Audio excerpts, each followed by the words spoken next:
So good morning, everyone. Behind the screen, on the screen. It's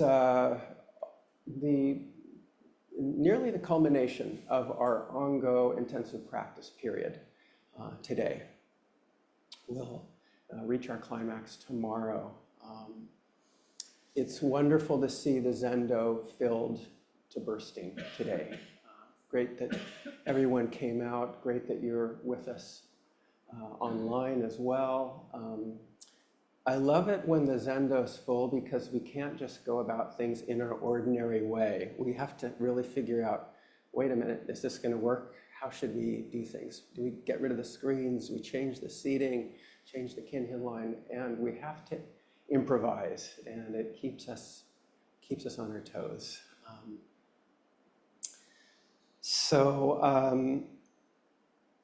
I wanted to talk about our Ango study period for a little bit here. This has been going on for nearly 3 months now, and I wanted to just review some of the things we've done, which we may have forgotten about or which you may not have had a chance to participate in. But we started at the end of last year with our year-end retreat up at Garrison. And that retreat was organized and led by our Shuso, Guy Ryugen Garash. And he was actually preparing that meal for us long in advance, along with some help that he received from other retreat planners and so forth. So it was a lot of work and preparation went into that. And then he led us with a very steady, smooth hand during the retreat. I recall his instructions to us during work practice, and he's continued to lead us throughout these 3 months. Very sincere, modest, and steady hand. So we've been fortunate to have him at the helm these past few months. He also chose our 2 study texts for us, which are Master Dogen's Instructions to the Cook, 13th century classic about Zen practice. And with that, a contemporary text from a modern Zen master, Roshi Bernie Tetsugen Glassman. A classic and contemporary take on the basic functioning of Zen trainee, and a bodhisattva. And then we've had Dharma talks throughout this period from different speakers reflecting on these texts in lots of different ways, using them as mirrors, in a sense, to see themselves and to see ourselves. What do these texts have to do with us in our life, in the current moment? It doesn't really count if that doesn't get down to that in the end. There's been all of our regular activities here at the Zendo and online, keeping the Dharma wheel turning, lots of different hands turning the wheel, keeping it going. Recently, we've had a number of special experiences, including a novice priest ordination for Gesho, whose new Dharma name is Kenzen, and for Shugo, whose new Dharma name is Jinno. Last weekend, we had a special celebration of the ceremony, the Gate of Sweet Nectar, which we had not done for many years, well before COVID. Shinryu Roshi gave a beautiful talk about the meaning of the ceremony, the meaning of the ritual, and what the sweet nectar means in our own life, and how we can feed the hungry ghosts in our own life, in ourselves, in our communities, in the wider world. And that was followed by a special ceremony for our Sangha friend, our Dharma elder, Bill Sazon Ewing. Wonderful community and party. Sazon was our head cook for many years here at the Zendo. He was also the steward of the Village Zendo for many years, someone who really understood work practice, and the instructions to the cook are instructions on work practice.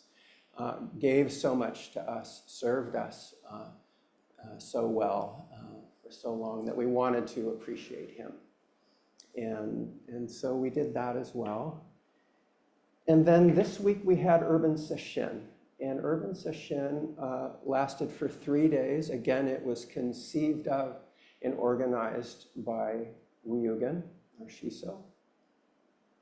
And the theme of it, for those of you who were not able to attend, there were not as many people in person at the event as there might have been. I think a lot more people would have gotten a lot out of it if they'd been able to attend. There were some prompts shared with online people who registered, but I want to tell you a little bit about what we did so you'll have a sense. The theme for the Urban Sesshin that Ryugen came up for us was play and improvisation in Zen and in our life. And he thought about this as something that would be good for us because it connects directly to our study texts. Why? Because improvisation requires us to use all the ingredients of our life. And also valuable for us because improvisation is a skill that we can use when our life is unpredictable, uncertain, unstable, which it is often, and which it particularly is in this moment. How can we respond to the instability and uncertainty and predictability? Developing skills, the skills of freedom and expression of improvisation are skills that we can use, that can serve us in this moment. Today we're sitting together, intensive practice session, retreat style. We'll finish up today with a tea ceremony together. Tomorrow we'll have our climax with our Shuso Hosen ceremony. Ryugen will give his first Dharma talk, and we will have Dharma combat with the community in which you'll all have a chance to challenge Ryugen's understanding of our practice.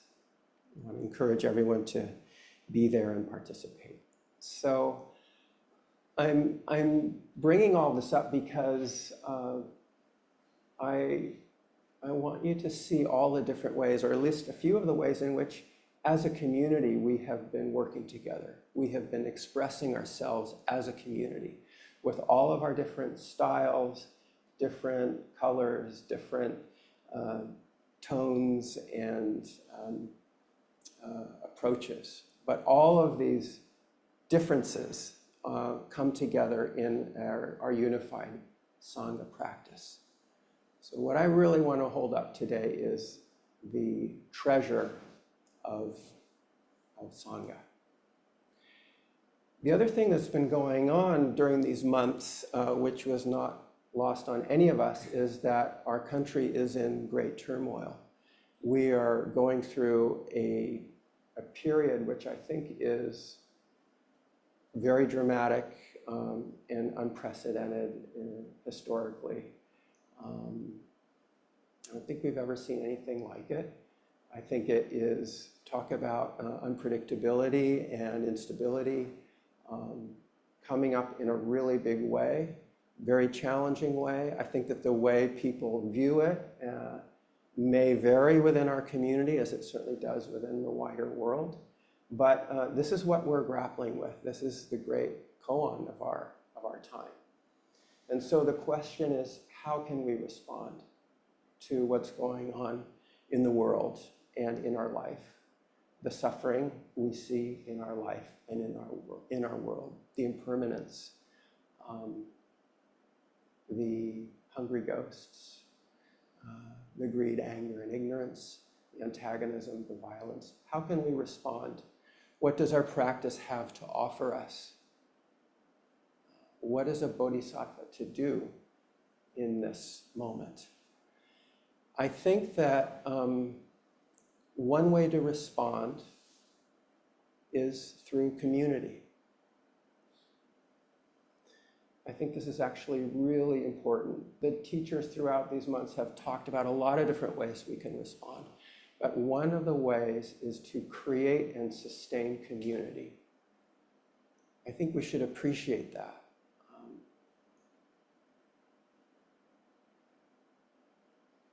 Community, Sangha, is a treasure and it is a refuge. And we need a refuge in this time of great storm and tumult. So I think we need to appreciate and create and sustain community. Whatever our communities are, we may have many communities. I think right now is a really important time to cultivate community. I think that part of the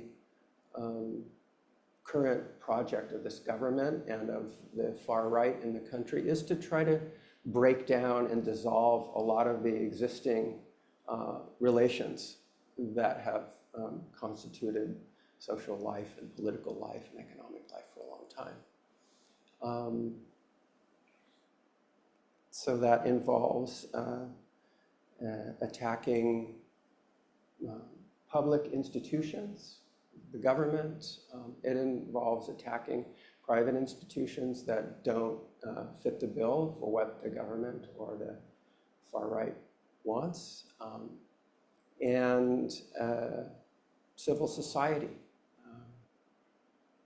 in general is coming under increasing attack, I think. So the project, I think, involves in some ways trying to atomize, to fragment, to isolate us. And one way to respond to that is by creating and sustaining community. It may not seem like we're doing anything. It may seem like it's not enough. And yet it is a response, and I think it's an important response. Create and sustain community. Actually, we are more as a community than the sum of our parts. And the ripple effects of a larger community are also going to be greater, beyond our narrow little existence. I was thinking about Bolivia in terms of this. In Bolivia, where I've lived and been a part of things in one way or another for many years, they've lived through many crises, many different kinds of crises, economic crises repeatedly, political crises repeatedly, military coups, de facto political regimes, authoritarian governments. How do they respond? What allows them to survive and to persist? And I think that one of the keys is community. Bolivia is astonishing to me because there are very deeply rooted and complex woven communities that you find in the countryside, in peasant communities, indigenous organizations, you find in the cities, neighborhood organizations, trade unions, guild organizations, and on and on and on. The civil society is very interwoven and organized.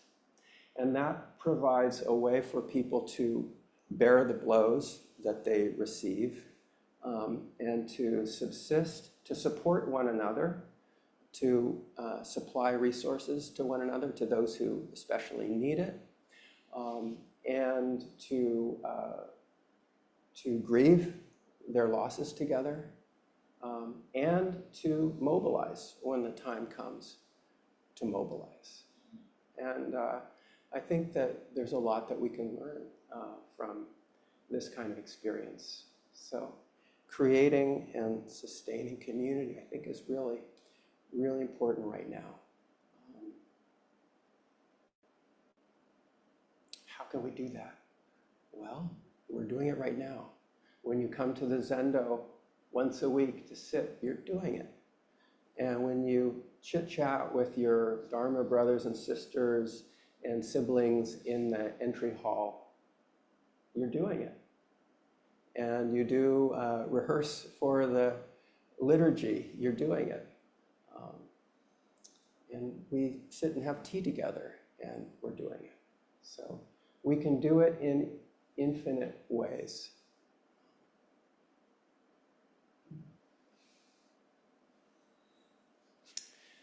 So that's the first point. The second point is we can't get attached to any idea of community. There's a real tendency now, when circumstances being what they are, to adopt a defensive crouch. And maybe that's appropriate in some ways, to draw the wagons in the face of attack. Some of us may feel that that's what we need to do. And yet we can't just remain in a defensive crouch, holding on to some sense of who we are in an overly tight or fixed way, and some idea of who the other is in an overly hard, set way. We have to be careful about how we draw our limits and not reify them, not really examine them as well, and see if they really serve us and to what extent they're really valid. And so we have to be careful about, in creating community and sustaining community, what do we leave out? What do we exclude? So Roshi, Bernie, Tetsugen, Glassman are the teacher of Enkyo Roshi, our teacher in the White Plum and Zen Peacemaker Order, said something once that Eve Marco brought up again after the, I think it was after Trump was sworn in, and that was a quote from Bernie that said something like, whatever it is that you repress and exclude and shunt aside will come back and sabotage you. I think this is a very interesting point and something that we need to look at in our own lives and in the life of a community. Who do we leave out, and what is the consequence of that? Who do we exclude, and what is the consequence of that? So Bernie brought up the other side of community. He was talking about the infinite circle. He has a book called Infinite Circle, and he was discussing the concept of Maha, which means great. So the great wisdom is Mahaprajna.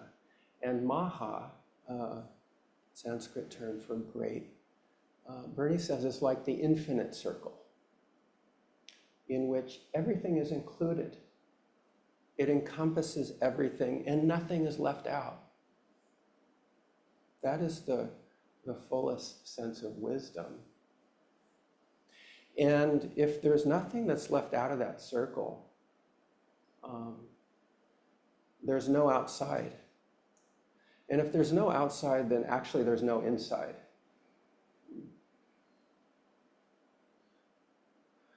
So any kind of duality breaks down with Maha, with the infinite circle. And I think that this is something, too, that we need to look at and work with in our practice. And how can we do that? when we step out of the Zendo and ride the train home, we have the opportunity. We get home and we prepare our meal and eat our meal and then wash our bowls afterwards. Actually, nothing has to be left out.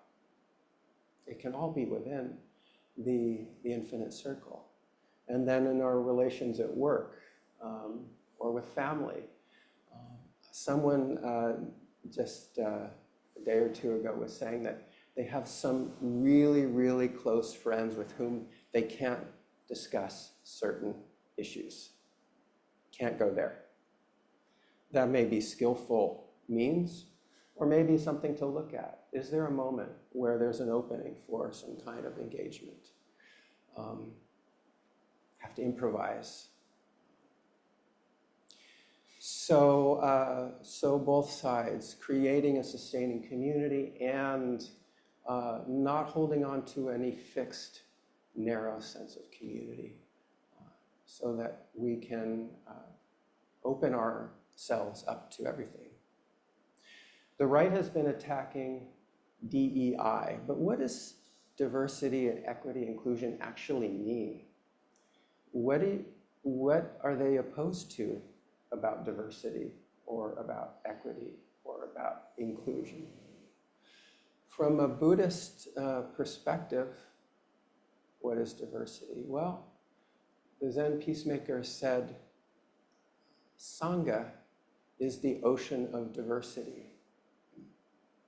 This is the ocean of diversity, including all of our differences, but also the wider Maha-sangha, with all of its differences, is the ocean of diversity and is the jewel of Sangha and ultimately the refuge of Sangha.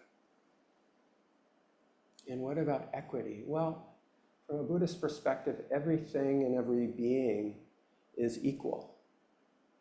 It's equal in value because it's equal in nature. And it's equal in nature because it has no nature. It has no nature because it's constantly changing and related to everything else. So we have the image of Indra's net, where the net, all of the cords of the net are tied together at certain nodes. And in each node, there's a jewel. And that jewel just reflects the light of every other node. But in and of itself, it is just a reflection of everything else. Equity, and equal as such. And inclusion. It's the Maha-sangha, it's the infinite circle. So,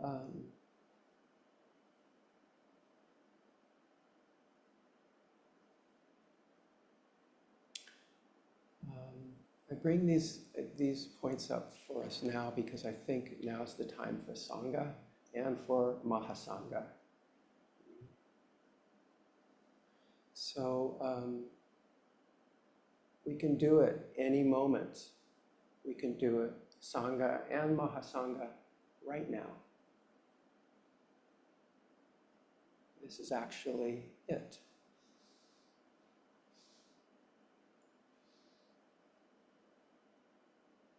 And the last thing that my dance instructor yesterday says, end before you're done. So thank you.